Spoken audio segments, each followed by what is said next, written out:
As a center, we have three basic missions. First, we are first and foremost a research institute. Last week, we announced close to $1 million in cybersecurity research grants to Berkeley-affiliated researchers on topics as diverse as artificial intelligence and biosensing. And we're pleased to see some of those researchers in the audience today.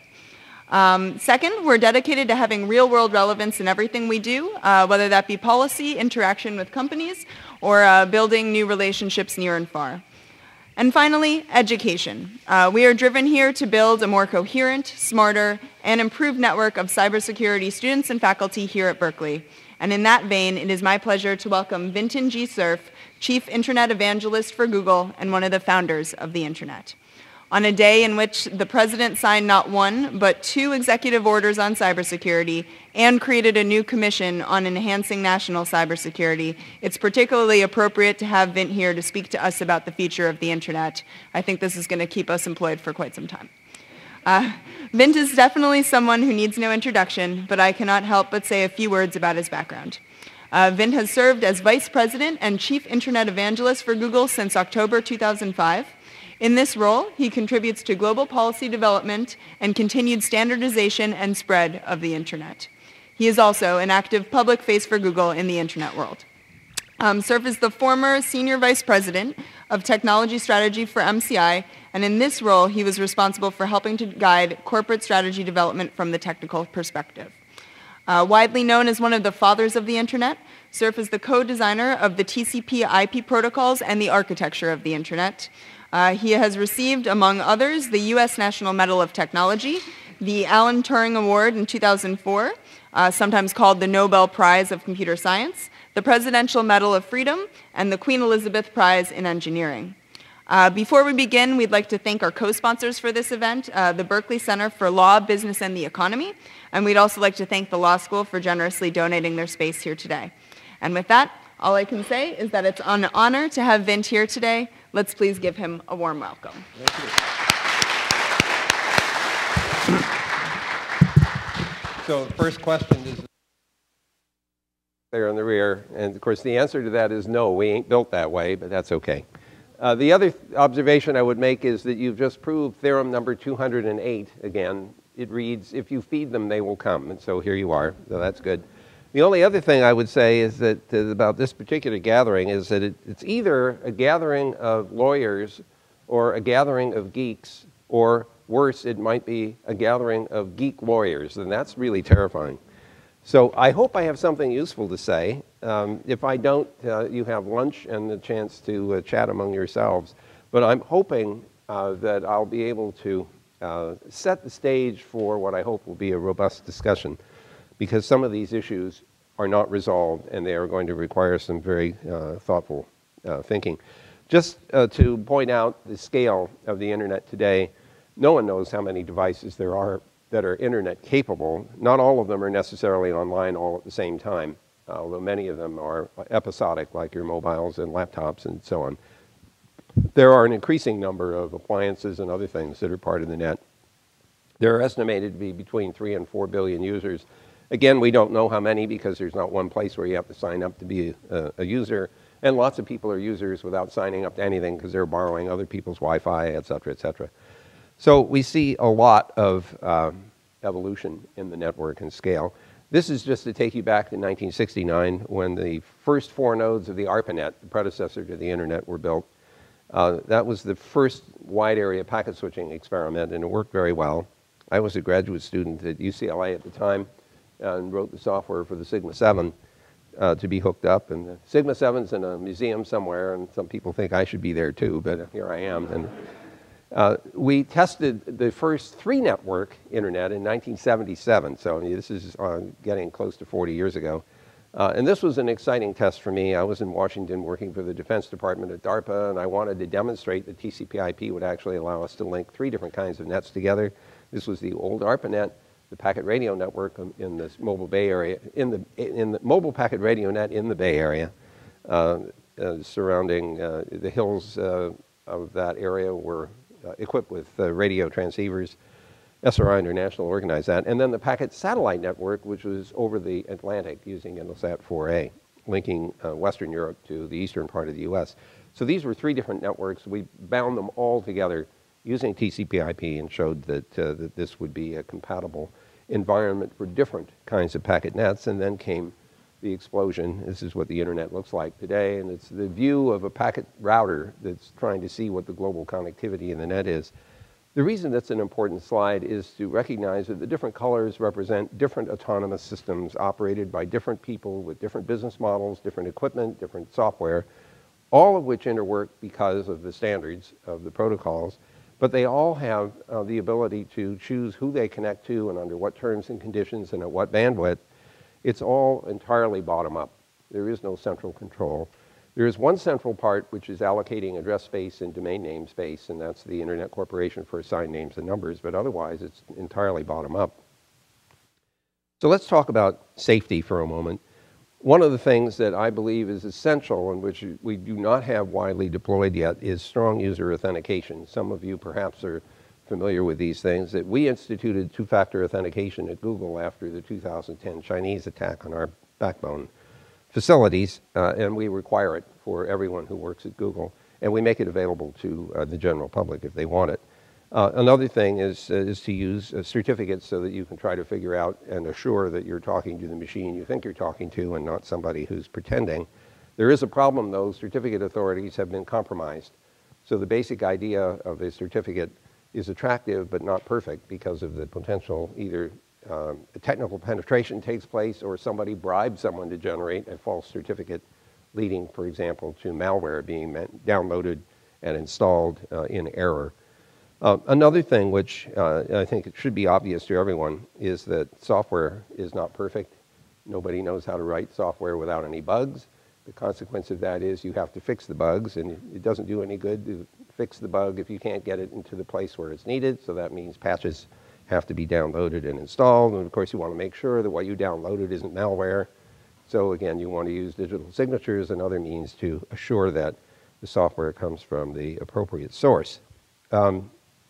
It's also important to use digital signatures to assure that the contents haven't been altered in flight, so to speak. You don't want to download something that looks legitimate but turns out to have been altered by the bad guys. Another issue is that users need to be trained to be aware of various forms of social engineering, phishing being a very good example of that. And a lot of users don't understand how beguiling some of these messages can be. They can look very realistic. You click on something, and the next thing you know, you've downloaded a piece of malware. And another one is if you find a USB on the street, don't pick it up and stick it into your laptop to figure out what it is and what it has on it, because that was how a number of very clever pieces of malware were propagated. If you really are curious, reserve a machine that you don't care about, and disconnect it from the internet and just, plug in the USB and see what happens. But don't use that laptop for anything other than this sort of test.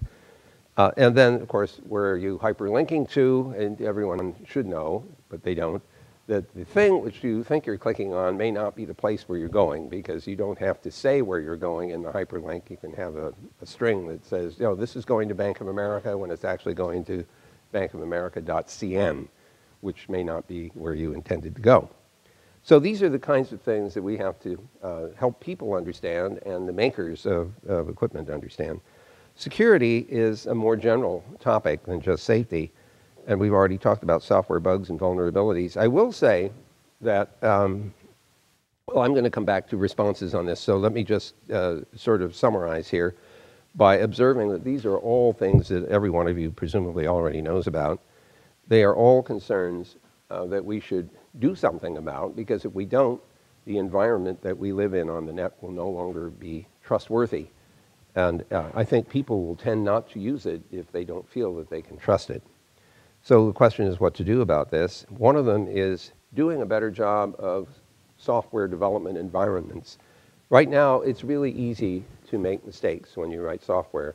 You almost want a little piece of software perched on your shoulder watching to see what you're coding. And you'd like to be able to have it say to you, excuse me, but there's a buffer overflow problem there. Or maybe, that's a little elaborate, maybe you could just say, is there a buffer overflow problem in this software text, and have the system say something about whether such a thing exists. Or you could make an assertion. You could say there are no variables that have not been instantiated or taken on a value. There are no variables that I am using before they have some information put into them. That's my mobile telling me I have 10 minutes before 11:30 or 12:30. So the question is there an unbound variable that you are referring to before it has a value? You could ask this piece of software, are there any unbound variables that I'm referring to? Because if there are, you may pull a random value out and branch to a bad place in your code. So we need this sort of helper. And nobody has built very good tools for that, except there's one called TLA, which stands for three-letter acronym, because it's a geek that figured it out and they couldn't come up with a good name. So TLA is as good as anything. But it's helpful because it's a framework in which you can do software composition. Firewalls and demilitarized zones are actually helpful, but they don't solve the problem. I mean, think about the typical military perimeter defense. The idea is if you're inside the perimeter, you're okay. If you're outside, you might not be. The problem with perimeter defense models in the networking world is that people can walk in with infected machines and mobiles or memory sticks around the firewall. Literally just walk into the interior.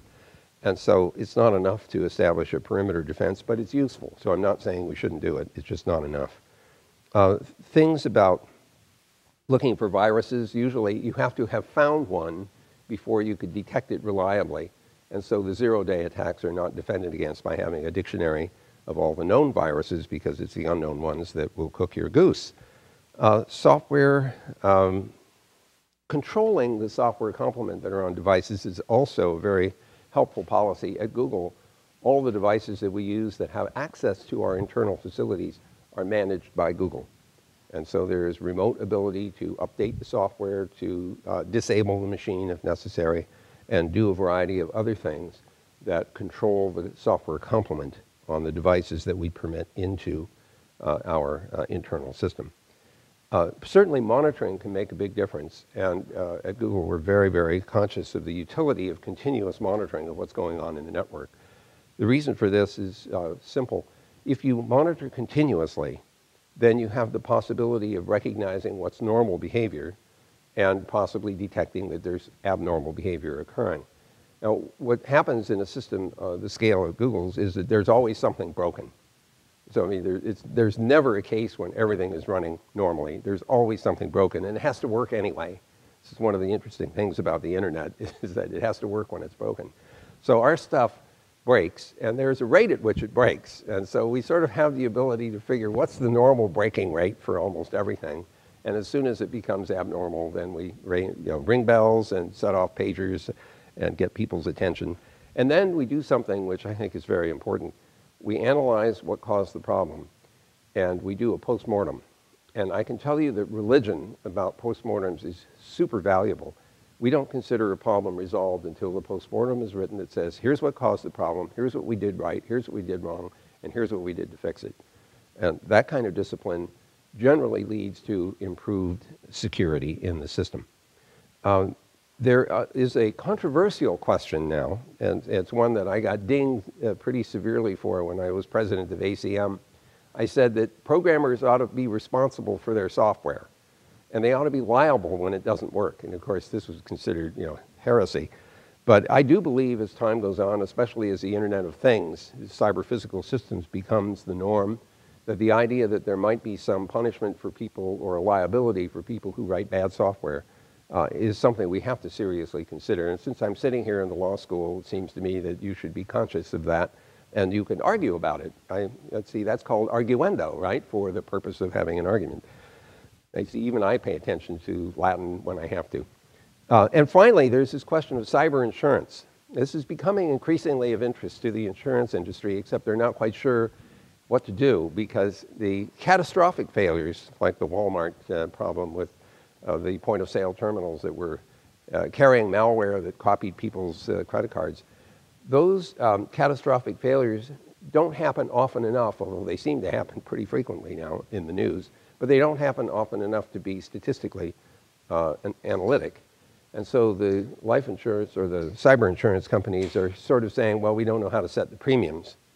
So they're struggling with that. Let's assume, for the sake of argument, arguendo again, that they in fact figure out how to produce reasonable premiums that protect the company, the insurance company, against total disaster and is affordable by the companies taking out cyber insurance.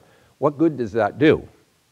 And the answer is it only helps with the financial risk associated with a cyber failure. It doesn't prevent the failures from happening. And there are some people, I am sorry to say, who misunderstand getting cyber insurance as an excuse for not doing anything because they have insurance. And it doesn't stop the failures. And so this is not a panacea by any stretch, but it may turn out to be important to keep companies from going out of business. Now let's talk a little bit about privacy, because it is a cause célèbre these days for a variety of reasons, not the least of which is the revelations that our intelligence community, and not just here in the US, but others, have been snooping on us in a variety of different ways. I'm a big fan of using cryptography, high-quality cryptography, in order to protect privacy. And so at Google, after the 2010 attacks, we started encrypting all of the data in transit. So we instituted the regular use of HTTPS, the Hypertext Transport Protocol using crypto. And so all the data that's in transit from a laptop or a tablet or something to our servers is encrypted.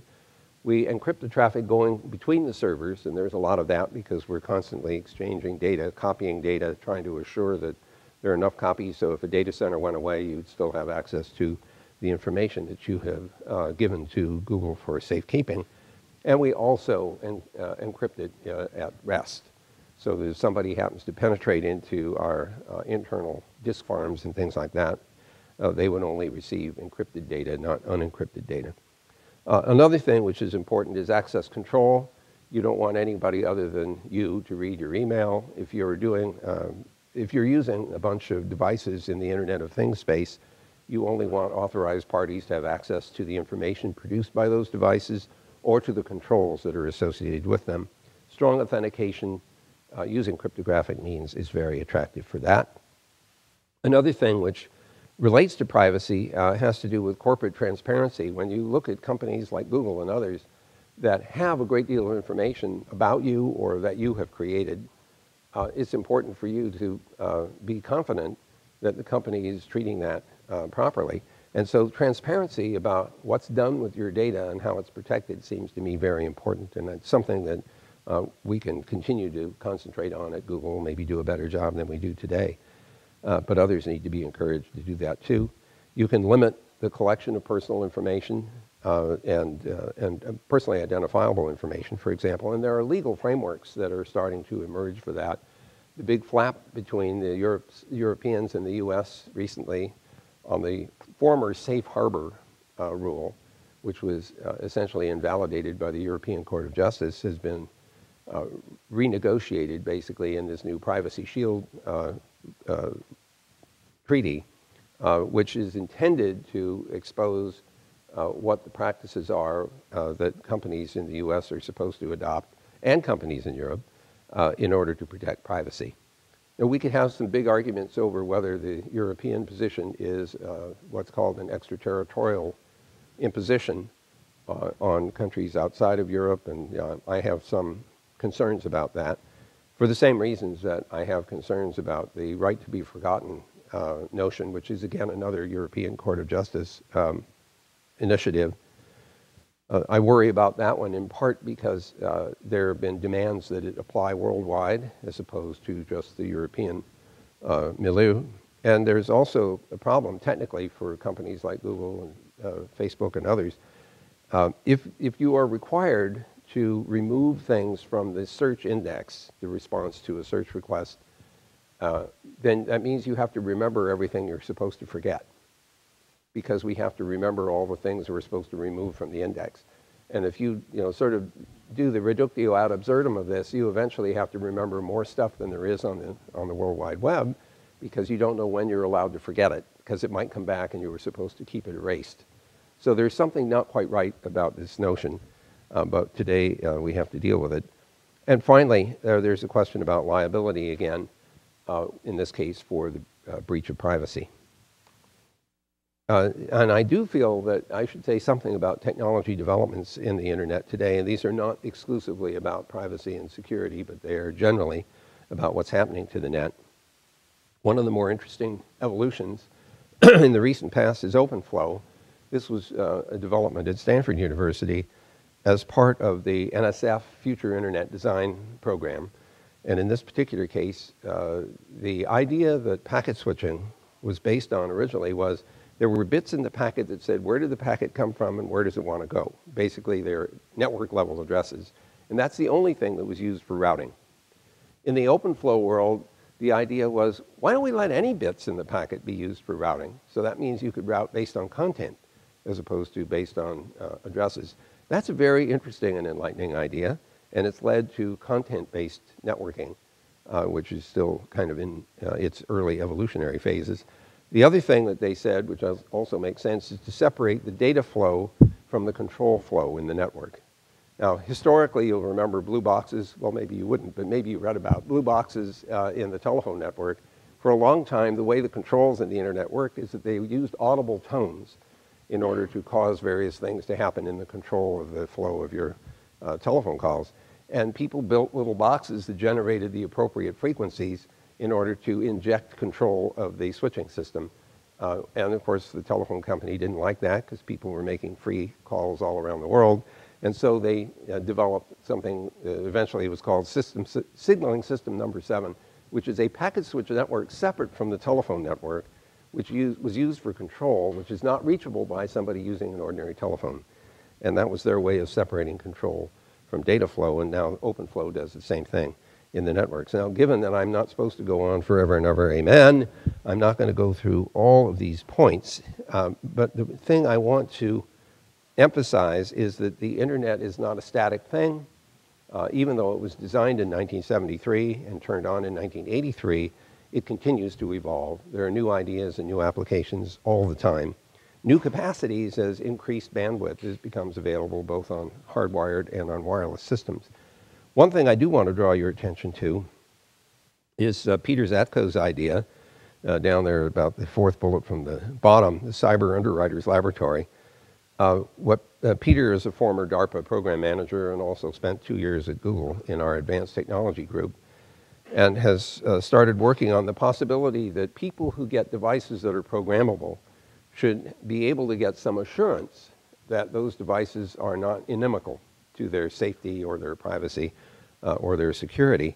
And so just like the Underwriters Lab tests things to see that they are electrically safe, and some of this, there's a broader collection of things that they test now than before, he wants to speak to the software and the hardware and whether or not it poses a threat or not to your safety and your privacy.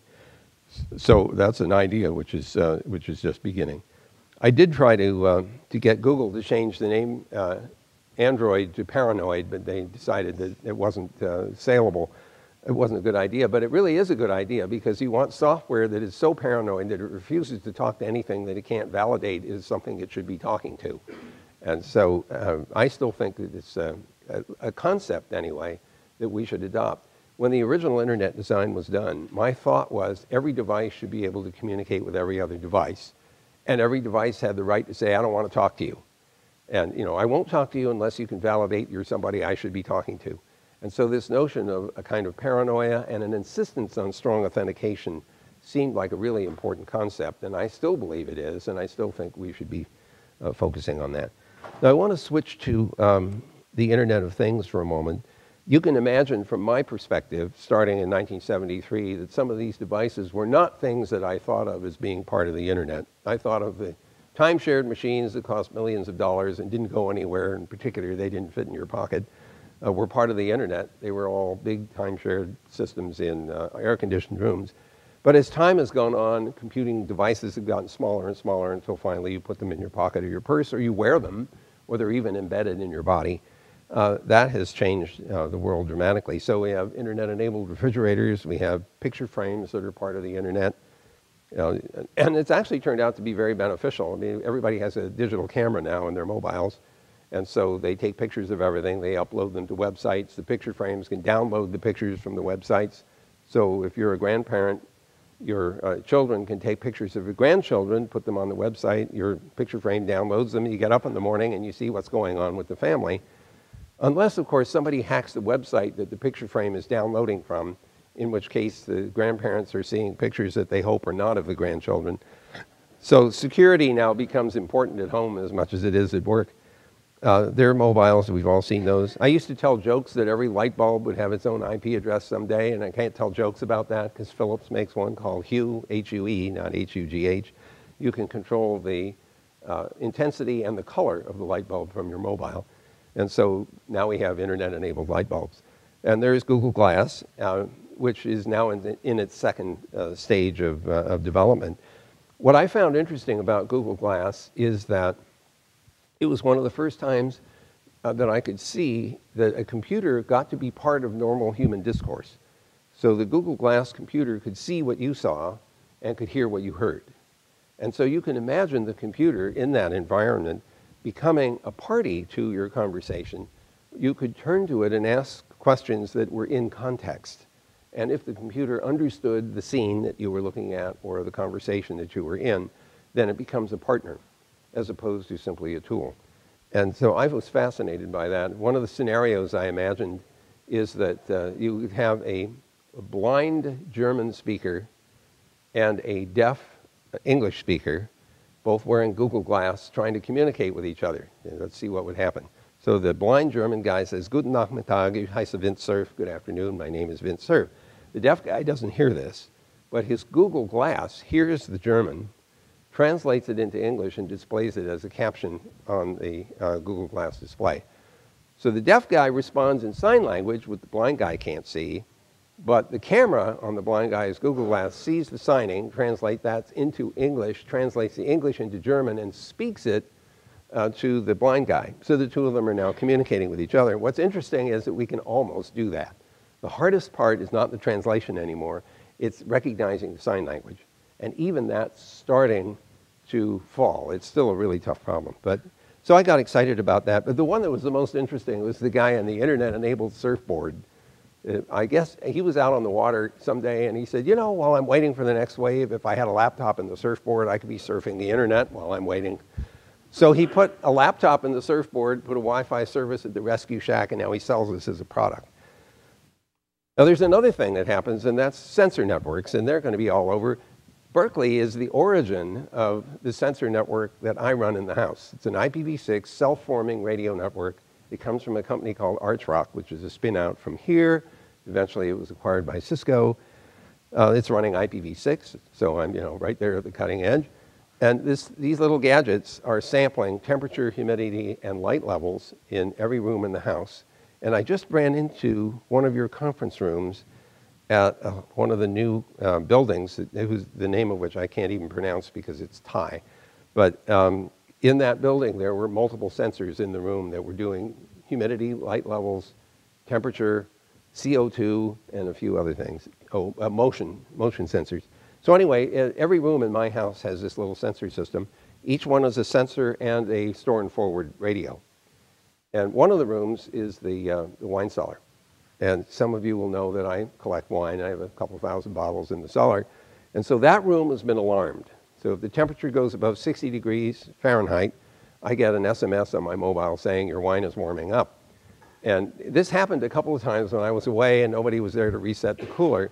So I called the Archrock guys and I said, do you guys do remote actuators? They said yes. And I said, do you have strong authentication? Because there's a 15-year-old next door and I don't want him messing around with my wine cellar. And they said yes, so we installed that. Then I got to thinking, what else could I do? Well, I could tell that somebody has gotten into the wine cellar because I can see if the lights went off and on, but I don't know what they did in there. So my next step, which I've now taken, is to install RFID chips on every one of the bottles. They hang on the neck of the bottle. And I have a handheld RFID detector, so I can take instantaneous inventory. And even if I'm away, I can figure out if any bottles have left the wine cellar without my permission. So I'm proudly telling this design to one of my engineering friends, and he says, you have a bug. I says, what do you mean? He says, well, you could go into the cellar and drink the wine and leave the bottle there along with the tag. And so, oh, okay, so now I have to put sensors in the cork. And if I'm going to do that, you might as well sample the esters to figure out if the wine is ready to drink. So before you open the bottle, you interrogate the cork, and if that's the bottle that got up to 80 degrees or something during a failure of the cooling system, you give that bottle to somebody who doesn't know the difference. So this is a very practical thing to have around the house. I will say that this is going to be normal. Every building, every home, every car, and maybe each of our bodies will be filled with these kinds of sensors. They'll be part of the internet environment too. So there are lots of challenges ahead. All of them, I think, have both technical implications, social implications, financial implications, and legal implications. So it's appropriate we're having the discussion in this building. I'm not going to go through all these because I want to have this discussion with you. But I think you can see from the various things that we use computers for that we're becoming increasingly dependent on their reliability, their accuracy, and their resistance to penetration, their resistance to malware and bugs. And I think that it's going to be a really tough challenge as this avalanche of software flows in to the things that we live with every single day. And there are policy challenges too. This is the last slide, by the way. And again, I don't want to take too much time on this. Internet governance has become a very popular buzzword, and I spend a lot of my time on this because the internet's become so penetrant in at least parts of the world that there is a great deal of concern that there is risk now using the system. And countries are usually, governments are usually formed on the premise that they are there to protect the population from harm of a variety of different kinds, national level harm and individual harms. And so there are governments that are looking at the various reports of harms that occur on the internet. Some are deliberate, some are accidental, asking themselves, what can we do to defend our citizens against these potential hazards? Unfortunately, a lot of legislators take the view that when you pass a law, you're done. This is kind of like the guy that buys cyber insurance and thinks he doesn't have to do anything else. I'm sorry to tell you that passing a law is not always the end of the story. It's enforcing the law that's the hard part, and we're not necessarily very good about that. So we also have kind of overreaching situations. For example, we hear the head of the FBI, Mr. Comey, saying that he wants to have some kind of a front door or a back door that will allow his agency to get access to what had been encrypted data. And a lot of us look at that and say, anytime you deliberately weaken a system like that, the bad guys will eventually find that weakness and exploit it. And so it's very uncomfortable for me and many of my colleagues, not just at Google, but in the community, to contemplate such a thing, even though we understand the motive. The same thing can be said for censorship. The big slippery slope that you run into there is that even though every one of us could point to something that we wish were not on the net, when you try to put filters in and you try to make it algorithmic, or you even create the ability to do this, you also create the possibility that a government will decide the following political speech is not acceptable. And now we're on our way to an authoritarian environment. So I am, like many, very uncomfortable with concepts like that. Sorry, I'm just drawing a blank here on Esther Dyson. Esther said once that the antidote for bad information is not censorship, it's more information, it's better information. There's something to be said for that. And for those of you who see the dialogue about ISIS, for example, and terrorism and the websites and the other blogs and so on that are appealing to some people, the answer might not be trying to censor that, but to drive people who are looking for information about terrorism to also be exposed to sites that say, let me tell you what the real story is, let me tell you what it's really like living under ISIS or under some of the other terrorist environments or other authoritarian regimes. And so once again, the answer is not censorship, it's driving people to see both sides of the coin. I do want to take a moment on intellectual property because that too is a place where there's a huge amount of debate going on. The Motion Picture Association of America, the Recording Industries Association of America, among others, are saying that in the online environment, theft of digital content is common, and I'm willing to believe that. the attempts to stop people from copying digital content is really difficult, especially in a web environment.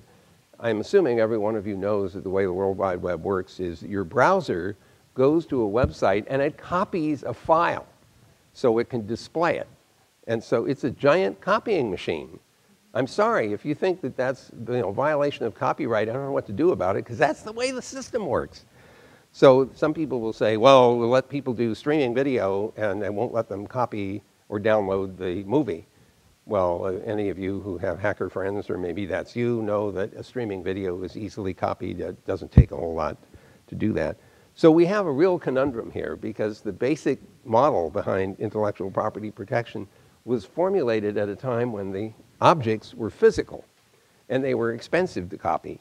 Some of you will remember the notion of fair use didn't exist in the copyright system until the Xerox machine came along, and the librarians put the Xerox machines in the library so patrons could copy bits and pieces that they wanted to take away and make use of. And of course, the publisher said, everyone will copy all the books, and I'll sell one copy of the book, and then everybody else. Well, the cost of copying a book with a Xerox machine was and still is prohibitive. And so people don't actually do that. The end result was a big fight between the librarians and the publishers, and the librarians won with fair use. So now we have this question, what are we going to do about movies and music? And you can see evolution taking place where business models are starting to change. Some of you know about Windows, and you have the release in the theaters, then you have release on television and pay-per-view, then you have the whole series of windows until finally the DVD or the Blu-ray shows up. And those windows are starting to collapse. There's also this regional thing. I'm sorry, you bought the DVD in London, you can't play it here, in California. That's also got to stop. I mean, that's just wrong. So we have lots and lots still to do with the digital environment. I think I want to say one last thing. I realize maybe I shouldn't. I'll just give you a buzzword. You think I should keep going? Okay, well, just keep. Oh, yeah, I still have a little time. All right. So here's the other problem. Some of you may have heard me ranting about the digital dark age. And, I was just visiting out of the Huntington Library in Pasadena, California, a couple of weeks ago. You walk into the room, and you see sitting there the Gutenberg Bible. Okay, this is published in 1455. It's in magnificent condition. You can still read it if you can, read the German, etc. But the pages are vellum. Okay, that's animal skins, right? And it's beautiful. It's illuminated, and it's 500 years old, and you can still read it. They also had a copy of the first folio of Shakespeare. And if you can manage Elizabethan English, you can read this. Then you think about this, and then you think about digital content and the media on which we put that content, memory sticks, DVDs, CD-ROMs, and you ask, okay, how long do those last? Oh, maybe some of you will remember things like 5 1/4-inch floppy disks, or 3 1/2-inch floppy disks, or 8-inch Wang disk drives, or 10-inch optical disks. And they still are around. They still exist, and the bits might still be on the medium, but try to find a reader anywhere other than the Smithsonian. Good luck. So the problem we have is either the medium itself disintegrates, which it probably would over 50 or 60 or 100 years, but the readers for it may go away even before the medium is no longer readable. So we have a problem, and that is that all of the stuff that we create these days in digital form may not be accessible 10, 15, 20, or 100 years from now. Have some of you read a book by Doris Kearns Goodwin called A Team of Rivals? It was about Lincoln hiring his rivals for the presidency to be members of the cabinet. I mean, this is an audacious thing. I'm pretty sure President Obama might have been thinking about that when he asked Secretary Clinton to become Secretary of State. But I imagine what Doris Kearns Goodwin had to do. If you read the book, you know that she reproduced in a very realistic way the conversations of the time. I mean, clearly she wasn't there in the 1860s, but her reproduction of the conversation was very compelling. The reason it was so compelling is that she went to I don't know how many libraries and found the correspondence among the principals of the time, so she knew what the topics they were talking about and the positions that they took and even the words they used to describe their positions and their views.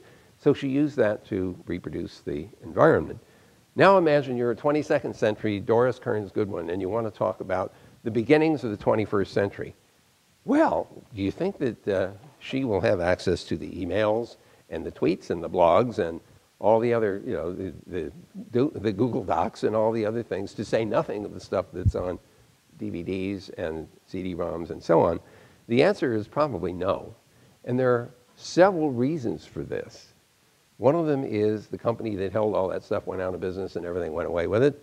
Another one is the media that had that content aren't readable anymore because the bits have disappeared or the readers are no longer available. Or, to make matters even worse, you can actually get to the bits and you get them and you don't know how to interpret them because the software that created them doesn't run on any of the machines and the operating systems that are around in the 22nd century. So we have a cascading series of barriers to our ability to remember digital content. And I consider that to be the beginnings of a digital dark age. And so the question is how to solve the problem. Without going into a lot of detail, there are some attempts that are being made, actually lots of attempts that are being made to pursue this problem. One of the most interesting ones is at Carnegie Mellon. The project is called Olive, like the thing you stick in your martini. It's run by a guy named Mahadev Satyanarayanan. I practice really hard to say that. We call him Satya for obvious reasons. Satya has developed a capability to emulate old hardware so that you can run old operating systems, so you can run the old applications, so you can interpret the data files. And he's done this over a fairly broad number of hardware frameworks and operating systems and applications. It's not a solution to everything, but it's a very powerful entry in the digital preservation space. Now, the problem we run into is that the reason you might have trouble getting the software to help interpret an old file is that somebody owns it and won't let you run it. Or they went out of business and they aren't supporting it anymore. Or they're still in business, but they still aren't supporting it and it isn't backward compatible. And if you say, well, can I have a copy of the source code? They say no. Can I have a copy of the object code? No. Well, how am I supposed to read this old file? Too bad. There are a whole series of scenarios that you can make up that prevent you from getting access to content you created, to say nothing of your friends and others. So the real question is, what legal framework should we introduce that makes digital preservation a privileged act in the same way that safe harbor and fair use have become preserved and permitted acts by libraries, for example. So we don't have a handle on any of this. This might be a space for some of you to investigate. So I'll stop there and say that there's no question that those of you who are interested in law and the internet have a future ahead of you because there are so many problems no one will to do. There are dissertations waiting to be written. There are laws waiting to be written. There are technologies waiting to be developed, all of which I hope will prevent the digital dark age from actually happening. I'll stop. I thank you for your time, and I'm happy to go into interaction with you. So here's the thought. Imagine for a moment that just like safe harbor, the rule was if you do the following things, then we will assume that, that you have done a reasonable job of protecting your consumers, your users. So this is what Safe Harbor did. This is what the Privacy Shield is intending to do. Sometimes we invent practices like in civil engineering. If you get a civil engineering license, it is believed that you've been trained to design, bridges and buildings and so on according to safety standards that are required. You can imagine licensing for programmers. The programmers hate this, but licensing for a programmer who could demonstrate that he or she had taken courses, knew what the procedures were, could document that those had been used, then you create a kind of bubble that says, I took reasonable steps to protect against these harms, and we all accept that there still will be bugs, but that you did the due diligence. I'm reasonably sure that that's how some of this may turn out.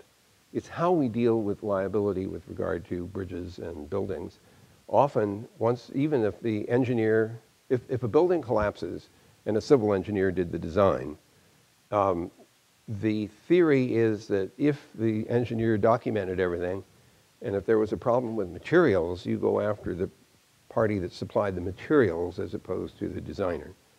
That depends a lot on the examination of what happened and what went wrong. I don't mean to go on and on, but I think those are the sorts of steps that you could take. So I don't think we should draw bounds around the size of a company. I think that's just not the right metric, especially as we start seeing software becoming more and more a capability that individuals have. Economy, for example, would mitigate against what you're suggesting.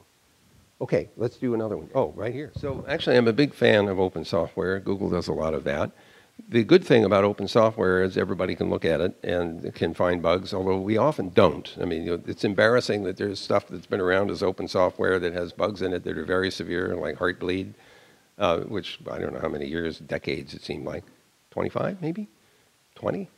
Seemed like a lot. Anyway, the problem here is that it doesn't solve the problem, but at least it's a step in the direction that would allow you to solve the problem. There is, however, a little difficulty here. Okay, so you look at the source code and it looks good to you. Now, a small fraction of the universe of users are going to be able to do that, but let's suppose that it looks fine. And so now it gets compiled, and you're not sure which compiler it was that compiled it. Maybe it was one of those little compilers that gets designed to not only compile the code, but add a few other little bits and pieces that don't get in the way. They just happen to copy people's credit card numbers and do a few other things. It's like the headline I worry about is 100,000 refrigerators attack Bank of America. And the problem here is that even if you could see the source code that's being used in the refrigerator, if it got compiled by somebody who added some stuff, how do you know the thing you looked at is the thing that's being run? Digital signatures might be able to help a little here. Another possibility is that you have reference object code that, if this compiler produced this object code, this is digitally signed. If you can't match the digital signature on the object code you're running in the refrigerator, you should raise a red flag. There are chipsets that won't run software unless the digital signature actually matches what they're expecting. And so this is the hardware which is reinforcing the security. These are steps that I am pretty sure will happen. So I don't think this removes the value of source code at all. I just think you need to add a bunch of other mechanisms to assure people that the source code is what you're actually running. Well, the honest answer to this is that we rely on an enormous amount of software, every day. I don't know about you, but I'm always astonished when the web page actually shows up when I click on a hyperlink. And part of the reason for that is I know all the stuff that had to work in between, and it's amazing when it does. The real fact is that we can't really know for sure that all the software in the routers and in the browsers and everything else are reliable and trustworthy and everything else. All we can do is try to institute practices at all levels in this architecture that will give us more credible belief that somebody has paid attention. And this gets us back to this liability question again about people taking responsibility for what they put into the system. The reason this gets really hard on the open source side is that you don't always quite know where that open source came from. And you don't know for sure whether that open source is actually okay. Or if there are libraries that are associated with the open source and you suck in the open source plus the library and the library has bugs in it, there are a whole series of assumptions that people make, programmers especially, who are generally lazy and would like to avoid having to rewrite code if they can avoid that. So loading somebody else's source code, loading somebody else's library is very attractive. The question is, where did it come from? And this also gets into whole questions about who has access to what code, what rights do you have? Did you take somebody else's code without realizing it and somebody goes and sues you for using their code without a license? Software patents, bad news. I don't know if some of you like software patents, don't talk to me because I'm not a very friendly person when it comes to that particular topic. I think it was very harmful to most people's interests. So this is not going to be an easy problem to solve. I mean, you raise all the right issues.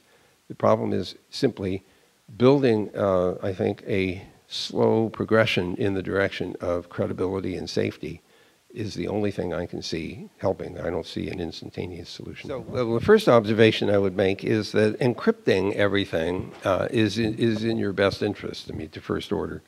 It does mean, though, that if you were trying to observe communications that included the possibility of botnet controls and other sorts of things, it might get hard. That's one of the reasons why it would be nice to establish what's normal in terms of the spray of IP addresses that your device normally goes to. Can we tell whether you are going to places where you never went before? It's really tough to get this right, because if you're, suppose it's your laptop, just for the sake of argument, you have no idea where the web pages are coming from. They could come from anywhere in the internet. So the profile of IP addresses that your laptop has called upon or received messages from could be pretty broad. The question will be, can you discern the signal from the botnet control or not? One way to get to that, of course, would be that if there are people who are in the business of discovering botnets and they have some idea of what the IP addresses are that are being used, if we had access to those addresses, you could at least ask the question, am I talking to any of the ones that have been identified as possible botnet sources? That would require a level of cooperation which we don't have right now. And there's tension right now about who shares what kind of information with whom. But it feels to me that if we had crypto to protect content, so we're not doing deep packet inspection, but we had the ability to share some information about what we know about the botnets, for example, I mean, I'm just picking this as a concrete case, then we might get a little closer to helping people recognize, or helping their software recognize, or helping third parties who are trying to help you recognize that your machine had become infected. We do this at a much higher level, at email level. For example, all of us have received the help, I've lost my passport, I'm in Italy or Rome, and I've been beaten up and so on, send thousands of dollars. Usually we all recognize this as a scam, and some of us take the trouble of forwarding that message to the person it appeared to have come from, saying your machine may have been infected, or your email address has been harvested, or something like that. And so at that level, we're trying to be helpful to each other to recognize this problem. So once again, I don't see a way of building an impermeable barrier to the kinds of abuse that we're talking about.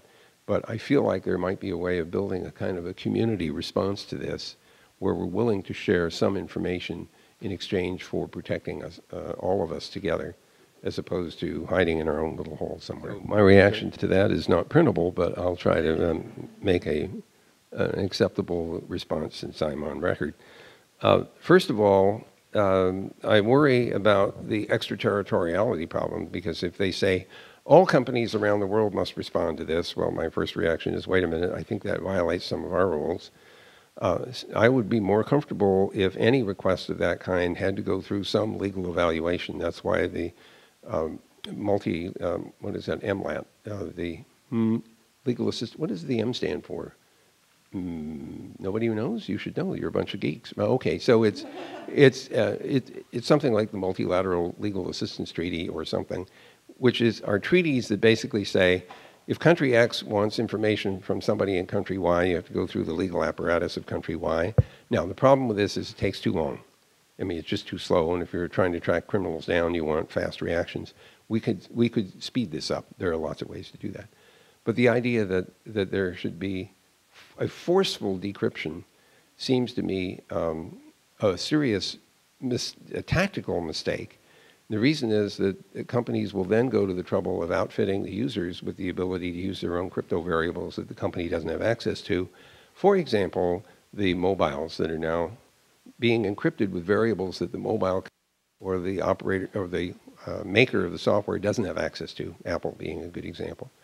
And so I think this is a mistaken line of reasoning on the part of the British government that this is enforceable. So the first answer about Google and cyber insurance is not to my knowledge.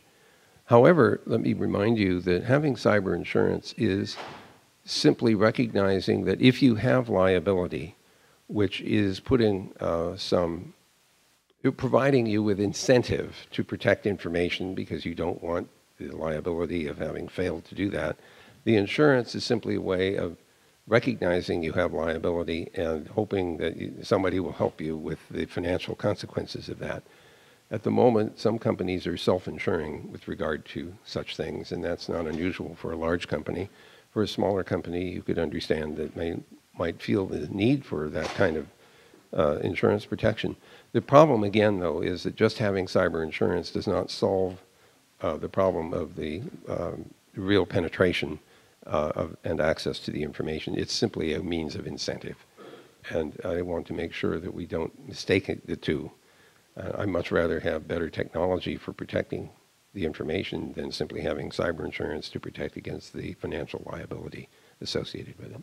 So, the one answer to this problem is lots of different implementations of common protocols. And I can tell you there's lots of implementations of TCP/IP, for example. And so the diversity helps for exactly the reason that you don't want one bug to cause everything to collapse. So that's one way to deal with it. The commonality of protocol, though, is really essential for interoperation. I mean, if you don't have that, now you have a much difficult problem, more difficult problem. In the Internet of Things right now, we have nothing but incompatibility everywhere. And although that may protect you against a wholesale kind of invasion of all of the devices that you're relying on, it also means that you end up with multiple hub controllers.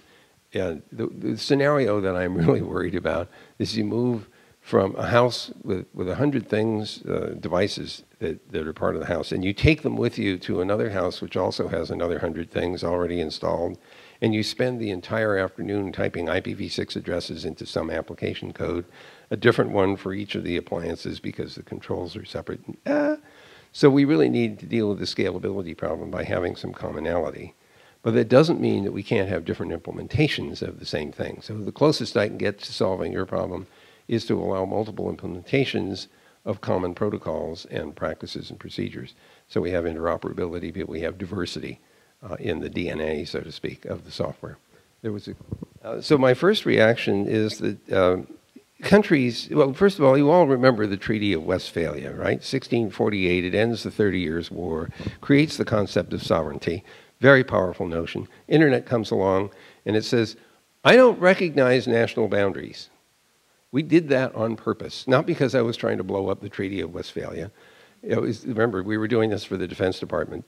I promise you, I actually will come to the question here. But here's what I was thinking at the time. The telephone system was allocated based on country codes. And so in order to get a telephone number with a given country code, you had to go to the regulator in the country and say, can I get a telephone number? I'm doing this for the Defense Department. Imagine that we're the US and we're planning to invade country B in a couple of weeks. So am I supposed to go to country B and say, hi, can I get some internet address from you because I'm planning to invade the country in 2 weeks and I need the IP addresses in order to run my equipment during the campaign? That's not going to work very well. So we said, let's just have a non-national addressing structure which paid attention to the topology of the networks but had nothing to do with their geographic location, and that's what we have today. Now, we've imposed on that a domain name system that does include country codes, but not all domain names have country codes. Some of them are generic, as you know, now a couple thousand of them, so they're independent of country as well. So I think that we are in a period where the sovereignty of nations is somewhat eroded by the Internet's ability to cross national boundaries without recognizing that it has done so. The packets don't notice. Now, having said that, Internet is implemented with real equipment. There's physical lines and wires and optical fibers and radios and so on, and routers and edge devices, and they exist somewhere. And so there are countries who have successfully chosen to implement things within their jurisdiction to interfere with the way the Internet was designed to work. And so the Chinese Great Firewall is an example of that, and it's very effective. And I was in China, and I could not get to any of the Google applications except for Gmail. And the only reason that worked is I was on a mobile that was using the telephone system to get to a point of contact to get into the Internet. And the point of contact was outside of China, so it looked like an ordinary phone call, so the Chinese didn't block it. So I actually got to my email, not with my laptop, which was Wi-Fi based and was trapped in the firewall, but my mobile, which was not. So until finally we get LTE, and now it's going to be IPv6, and they'll clobber that too. So we have the ability of countries to establish ground rules within their physical jurisdiction that will interfere with the Internet's connectivity. But the thing I would like to argue is that you're free to do that if you want to. I don't want you to force me to do that. I don't want you to have the ability to force me to behave the way you do. And oh, by the way, if you really want to do that, you might think twice about whether your companies inside the country are going to be successful in competing for the rest of the world's business if you insist on imposing some of these kinds of controls. The European single digital market, for example, has the potential to act again as a kind of barrier, and I worry that the companies inside of Europe will find that while they may have protected themselves from competition with the American companies, they have also prevented themselves from competing with American companies outside of the European, I won't call it a firewall, but outside of the European domain of discourse. So I'm hoping, frankly, that many of these realizations will finally materialize and people will choose, governments will choose connectivity over disconnection and fragmentation. But we are in the midst of that debate right now, and it's not over yet. Okay, so I think we need to stop because I have some other meetings to go to. But again, thank you very much for allowing me to join you this afternoon. So we are extremely grateful to have had this opportunity. We want to remind you that in late March, we will be hosting the CEO and CSO of Tanium, which is a big endpoint security company, so we'll hope you'll join us for that. But with that, I'd just like to thank Vint again for taking the time. This was fantastic.